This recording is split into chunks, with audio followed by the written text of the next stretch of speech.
नमस्कार। भाग्योदय विचार प्रवाह श्रृंखला की 284वीं 284 कड़ी में आपका अभिनंदन करता हूं। साप्ताहिक वार्ता जो प्रति रविवार होती है, आज 284वां संडे है, नवंबर 2, 2025। अभिनंदन। बहनों भाइयों, हमारी भारतीय संस्कृति में, सनातन संस्कृति में बहुत सारे संक्रमण प्रवेश कर गए। उदाहरण के लिए विवाह शब्द शास्त्रोक्त है, परिणय संस्कार कहा जाता है, पाणिग्रहण संस्कार कहा जाता रहा है। शादी शब्द कब घुस गया पता ही नहीं चला। शादी हमारे यहाँ कोई शब्द नहीं है। ऐसे ही सनातन धर्म को हमने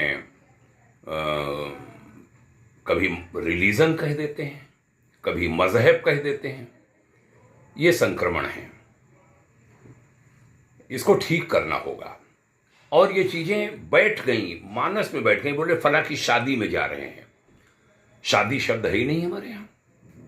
भाई मनोज ज्वाला झारखंड के हैं, रांची के हैं, हमारे बड़े प्यारे भाई हैं। एक दिन चर्चा हो रही थी इस विषय पर, उन्होंने लिखा भी, कहा कि हिंदू समाज रिलीजन और मजहब के अधार्मिक संक्रमण से बुरी तरह संक्रमित होता हुआ जाने अनजाने में ही बहुविध अवांछित रूपांतरण के दौर से गुजर रहा है। वेद विदित वैज्ञानिक जीवन पद्धति जो संस्कृति है हमारी, उस पर आधारित यह समाज तथाकथित आधुनिक शिक्षण और बाजार के अतिक्रमण और फिल्मी अपसंस्कृति का शिकार हो गया और अपनी अस्मिता और मौलिकता खो बैठा। समाज का यह परिवर्तन रूपांतरण भाषा भूषा बोल चाल रहन सहन रीति रिवाज के स्तर पर ही नहीं, बल्कि अब तो इसके मूल धार्मिक विधियों कर्मकांडों तक सर्वत्र यह देखा जा रहा है। क्रिश्चियनिटी नामक रिलीजन और इस्लाम नामक मजहब से संबद्ध समाज का एक एक व्यक्ति जहां अपनी अवैज्ञानिक अवधारणाओं मान्यताओं के प्रति भी अपरिवर्तनीय रूप से कट्टरता को धारण किए हुए है, वहीं निहायत वैज्ञानिक वैदिक अवधारणाओं पर आधारित सनातनी समाज, हिंदू समाज स्वयं के अंग्रेजीकरण मजहबीकरण को सहज स्वीकार करता हुआ पतन पराभव की ओर बढ़ता जा रहा है, जो बड़े चिंता का विषय है। मित्रों, ये तो हम सभी जानते हैं कि समस्त हिंदू समाज के धर्मशास्त्रों की भाषा संस्कृत है और देश में कायम शिक्षा व्यवस्था की मुख्य धारा से संस्कृत निष्कासित कर दी गई और अंग्रेजी प्रतिष्ठित हो गई, जिसके कारण हमारे बच्चे धर्म संस्कृति के मूलभूत संक्षिप्त ज्ञान से भी वंचित होते चले जा रहे हैं। यूं कहूं हो चुके हैं। थोड़ा बहुत अगर जानते भी हैं तो अंग्रेजी रूपों में ही, जैसे वेद नहीं वेदा, योग नहीं योगा, धर्म नहीं रिलीजन या मजहब आदि की तरह भाषा ही नहीं, हमारी भूषा भी संस्कृत संकटग्रस्त हो चली। पुरुषों के धोती कुर्ता पगड़ी को छोड़कर पैंट पतलून टाई अपना लेने और स्त्रियों के साड़ी दुपट्टा बिंदी विन्यास छोड़ शर्ट शर्ट जीन्स पैंट अपना लेने और माँ के आंचल की छाया से बच्चों के वंचित होते चले जाने पर भी समाज मौन होते जाने पर बड़ी खराब स्थितियां पैदा हो रही हैं। और ये समाज मौन है इस विषय पर, कहीं कोई विरोध प्रतिरोध नहीं। बोलचाल में होली दिवाली दशहरा नवरात्रि के साथ हैप्पी और मुबारक शब्द जुड़ गए। यत्न पूर्वक ही कोई बोलता है अब शुभ या मंगल। परिवार फैमिली हो गई, माता पिता हो गए, मॉम डैड पेरेंट तो दंपत्ति भी हो गए, अब कपल।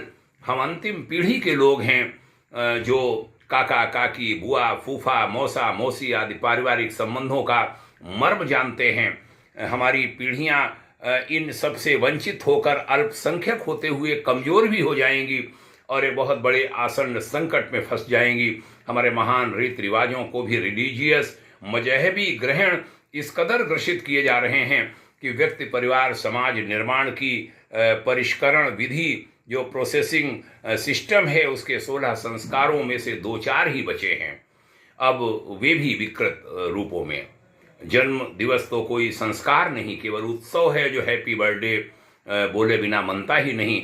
बाकी विवाह और अंत्येष्टि के अलावा गर्भाधान, पुंसवन, सीमांतोन्नयन, जातकर्म, नामकरण, निष्क्रमण, अन्नप्राशन, चूड़ाकर्म यानी मुंडन, विद्यारंभ, कर्णवेद, यज्ञोपवीत यानी उपनयन, जनेऊ संस्कार, वेदारंभ के शांत समावर्तन संस्कारों से तो समाज एक बारगी विमुख हो चुका है। इन शब्दों को वो जानता ही नहीं है। हिंदू जीवन सोपान में 4 आश्रम हुआ करते हैं, ब्रह्मचर्य, गृहस्थ, वानप्रस्थ और संन्यास। दूसरे आश्रम के आरंभ में संपन्न होने वाला विवाह संस्कार सर्वाधिक महत्व का संस्कार है। मैं उसको सभी संस्कारों में सर्वश्रेष्ठ मानता हूँ, सबसे ज़्यादा महत्व का मानता हूँ, क्योंकि यह परिवार संस्था और गृहस्थ आश्रम की आधारशिला है। यह इस कारण से भी महत्वपूर्ण है क्योंकि अन्य तीनों आश्रमों ब्रह्मचर्य, वानप्रस्थ और संन्यास का पोषण इसी गृहस्थ आश्रम से होता है, जिसका निर्माण विवाह संस्कार से आरंभ होता है। स्पष्ट है कि प्रकारांतर से संपूर्ण हिंदू समाज की होतव्यता और भवितव्यता का आधार भी यही है, विवाह संस्कार। किंतु दुर्भाग्य से यह भी अब हिंदू समाज के हाथ से निकलता चला जा रहा है और शादी के नाम से जाना जा रहा है। रिलीजन, मजहब और फिल्म व बाजार के चतुष्कोणीय आक्रमण से विकृत होते होते अपनी उपादेयता खो रहा है विवाह संस्कार। मैं ऐसा इस कारण से कह रहा हूं क्योंकि विवाह की प्रक्रिया में अब वैदिक संस्कार, तत्व और धार्मिक विधि विधान उपेक्षित होते जा रहे हैं और अवैदिक, अवांछित, अधार्मिक, अनिष्टकारी उपादान प्रतिष्ठित कर दिए जाने लगे हैं। सबसे पहली अवांछनीयता तो उसका रात में संपन्न किया जाना है। विवाह विशुद्ध वैदिक यज्ञ है और कोई भी यज्ञ रात में किया जाना वेद विरुद्ध होने के कारण सर्वथा वर्जित है। मैं बताऊं, मेरे 3 बेटियों के विवाह दिन में हुए। मेरे पुत्र का विवाह अभी फरवरी में दिन में हुआ। हमने कोई विवाह रात में नहीं होने दिया अपने बच्चों का, अन्य भी परिवार के बच्चों का, और इस ओर सभी को ध्यान देना चाहिए। आगे कहना चाहूंगा, मुगल कालीन आपद धर्म धारण किए जाने से पहले अर्थात प्राचीन काल से अब तक विवाह कर्म सूर्य के प्रकाश और अग्नि की साक्षी में ही होते रहे, जिसे परिणय अथवा पाणिग्रहण कहा जाता रहा, जबकि शादी का उल्लेख समस्त वैदिक वाङ्मय में कहीं पर भी नहीं है और शादी शब्द प्रचलित हो गया। विवाह के रात्रिकालीन आयोजन के अनुचित प्रचलन के कारण अनेक अवांछनीयताएं उससे जुड़ गईं, जैसे वर पक्ष बारात कही जाने वाली एक बड़ी भीड़ लेकर कन्या पक्ष के घर जाने के लिए देर रात गाजे बाजे के साथ निकलता है। यह यात्रा बड़ी दीर्घ सूत्री होती है। 1 घंटे की यात्रा उन यात्रियों की असहज हरकतों के कारण प्रायः 3-4 घंटे में पूरी होती है। अनावश्यक आतिशबाजी का शोरगुल, रंग बिरंगे विद्युत बल्बों की कंडिकाएं, सिर पर धारण किए मजदूरों का संकुल, पीछे पीछे धुआं उगलते जनरेटर के साथ डीजे बैंड की कान फोड़ू आवाज, शराब के नशे में धुत मंचलों का उपद्रवकारी हुजूम, तथा आज मेरे यार की शादी है तो लौंडिया लंदन से लाएंगे, रात भर नचाएंगे, जैसे अश्लील फुहड़ फिल्मों, गान, धुन पर कमर हिलाते, छाती पीटते, सिर धुनते युवक युवतियों का समूह और इन सब अशिष्ट आपत्तिजनक मर्यादाहीन कृत्यों को विवश भाव से देख देख हर्षित होने की चेष्टा करते कतिपय संभ्रांत जनों की बेबसी इस यात्रा की विशेषताएं होती हैं, जिन्हें कुल मिलाकर देखें तो ऐसा प्रतीत होता है जैसे भांटों बंटवारों का कोई आक्रमणकारी दल कहीं किसी को जीत लेने के लिए टूट पड़ा है। फिर कन्या के द्वार पर पहुंचकर वे वर यात्री यानी वाराती वहां घंटों वही सब कृत्य दोहराते हैं। यहाँ एक ऊंचा मंच सजा होता है कन्या को जीत लेने के लिए। जयमाला या वरमाला का रस्म कहे जाने वाले उस कार्यक्रम का विवाह की वैदिक रीति से कोई संबंध नहीं होता, क्योंकि उस दौरान कन्या को विविध भाव भंगिमाओं और आपत्तिजनक मुद्राओं में प्रदर्शित किया और कराया जाता है। फोटोग्राफर के हाथ में होता है, वीडियोग्राफर के हाथ में वो कार्यक्रम। विवाह से पहले ही वर और उसके साथियों संबंधियों को के द्वारा उसके पाणिग्रहण कहूँ हरण कर लिए जाते हैं। ये सब विभिन्न मुद्राओं में उसकी फोटोग्राफी वीडियोग्राफी के लिए किए जाते हैं। ऐसे में यह सब अवांछित कृत्य करते कराते रात के 12-1-2 बज चुके होते हैं। निषिद्ध प्रहर बीत चुका होता है। निश्चित प्रहर तो विवाह का पूर्व निर्धारित दिनांक तिथि नक्षत्र सब बदल जाते हैं। स्वरूप स्वभाव तो पहले ही बदल चुके होते हैं, क्योंकि वे सारे अनर्थ शादी के नाम पर होते हैं। वह शादी जो शब्द हमारे यहाँ कहीं पर है ही नहीं। यद्यपि न तो वैदिक वांग्मय में कहीं शादी लिखा है, न ही तत्विषयक विधि पद्धति की पुस्तक में, तथापि पुरोहित से लेकर यजमान तक सभी लोग विवाह को शादी ही कहने लगे। ज्ञात हो कि शादी शब्द विवाह का पर्यायवाची नहीं है, या तो संस्कृत क्या किसी भी भारतीय भाषा का शब्द नहीं है। यह अरबी भाषा का शब्द शाद से बना है, जिसका अर्थ होता है खुश होना, रहना। शाद से बना शादी शब्द अरबी में भी विवाह के समानार्थी नहीं है। वहां विवाह के अर्थ में निकाह शब्द है, शादी नहीं। और निकाह कोई संस्कार नहीं है, अपितु मुस्लिम युवक युवतियों के पारस्परिक संबंध का अनुबंध है। अरबी में शादी का अर्थ खुशी या जश्न होता है। तो इस दृष्टि से मुस्लिम समाज में निकाह जनित खुशी के तौर पर निकाह को शादी कहा जा सकता है। तब भी मुस्लिम लोग निकाह को शादी नहीं कहते। किंतु संस्कृत भाषा में संपन्न होने वाले हिंदू संस्कार विवाह, जिसके अनेक सार्थक सुंदर पर्यायवाची शब्द हैं, जैसे पाणी ग्रहण, परिणयन, गठबंधन, ब्याह आदि को शादी कहना तो घोर मूर्खता है। मेरा मानना है कि विवाह को शादी जब से कहा जाने लगा है, तभी से इसके वैदिक धार्मिक संस्कार पक्ष का क्षरण और अवैदिक अधार्मिक जश्नीय पक्ष का अतिक्रमण शुरू हुआ, जो हिंदू समाज की उदासीनता और ब्राह्मणों पुरोहितों की घोर उदासीनता के कारण अब तेजी से बढ़ता चला जा रहा है। अब तो विवाह शब्द कहने सुनने में भी यदा कदा प्रयुक्त ही नहीं, किसी किसी के द्वारा प्रयुक्त होता है। अन्यथा सामान्य तौर पर अब शादी ही कहा जाने लगा है विवाह संस्कार को। ऐसे में आगे विवाह को अगर निकाह भी कहने लगे लोग, तो बहुत संभव है कि दोनों शब्दों के उच्चारण की ध्वनि समानता के कारण अधिकतर हिंदू उसे भी सहज स्वीकार कर लेंगे। कोई विरोध प्रतिरोध होगा ही नहीं नासमझ हिंदुओं में अगर विवाह को निकाह कहा जाने लगा। ध्यातव्य हो कि भाषा का प्रभाव व्यक्ति के विचार, व्यवहार, संस्कार को निर्धारित करता है।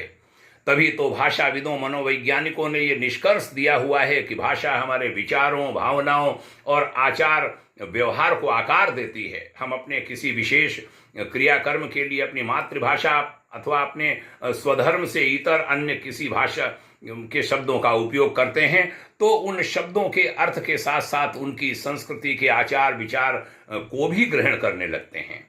यही कारण है कि विवाह के लिए शादी शब्द को अंगीकार कर लेने से हम इसके वैदिक अर्थ और वेदोचित आचार विचार संस्कार को खोते चले जा रहे हैं और अरबी अर्थ आचार विचार ग्रहण करने लगे हैं। इसे आप ऐसे समझिए कि हिंदू संस्कृति में और संस्कृत भाषा में विवाह के विरुद्ध तलाक नाम का कोई शब्द नहीं है, क्योंकि विवाह तो विवाहित स्त्री पुरुष के साथ साथ जन्मों तक साथ बने रहने की व्यवस्था का द्योतक है। किंतु जब हमने विवाह के बजाय शादी को अपना लिया, तब तलाक अपने आप ही हमारे समाज में आ गया। हमारे यहां भी कहने लगे उसका तलाक हो गया। तलाक भी हमारे यहां शब्द नहीं है। आज हिंदू समाज में परिवार नामक संस्था के क्षरण और दाम्पत्य विच्छेदन की जो समस्या बढ़ती चली जा रही है, सो विवाह के शादी हो जाने की त्रासदी से उत्पन्न होने की परिणति है। इसलिए अनावश्यक रूप से पराई संस्कृति के शब्दों और उनसे संबद्ध रीतियों के अनुकरण की प्रवृत्ति का शमन हमें करना होगा। इसके लिए विरोध करना होगा समाज को भी, और इसके लिए ब्राह्मणों पुरोहितों को ही आगे आना होगा, जो अपना धर्म निर्वहन कर नहीं पा रहे। बड़े बड़े धर्म गुरुओं को मैं देखता हूं, बड़े बड़े आश्रमों को देखता हूं, इस ओर किसी का ध्यान ही नहीं जाता, इस ओर कोई प्रेरणा देने का कार्य ही नहीं करते। इसके लिए तो प्रबल विरोध करने की व्यवस्था होनी चाहिए। बड़े बड़े शंकराचार्य, बड़े बड़े मठ महामंडलेश्वर और बड़े बड़े आचार्य महामंडलेश्वर, बड़े बड़े संस्थाओं के प्रमुख, करोड़ों करोड़ फॉलोअर्स जिनके हैं, वह भी शादी में जाते हैं, शादी में भाग लेते हैं। शादी, तलाक, ये शब्द हमारे विवाह संस्कार, वैदिक संस्कृति से, हमारे सनातन संस्कृति से बाहर होने चाहिए। हिंदू समाज से इन शब्दों को बाहर होना चाहिए। उसके लिए सभी लोग आगे आएं। जो नई पीढ़ी है वह यह तथ्य समझे और वह ये जो कमी आ गई है हमारे समाज में, इसको दूर करे और धीरे धीरे शादी शब्द का बहिष्कार करे। शादी, तलाक ये शब्द हमारे नहीं हैं। आइए इस ओर सभी मिलकर काम करेंगे। ऐसे संकल्प के साथ आज की चर्चा का समापन करते हैं। मैं हाथ जोड़कर निवेदन करना चाहूँगा कि इस वार्ता को अधिक से अधिक लोगों में पहुँचाइए। आपके उज्जवल भविष्य की शुभकामना करते हैं। जय हिंद। ओम शांति।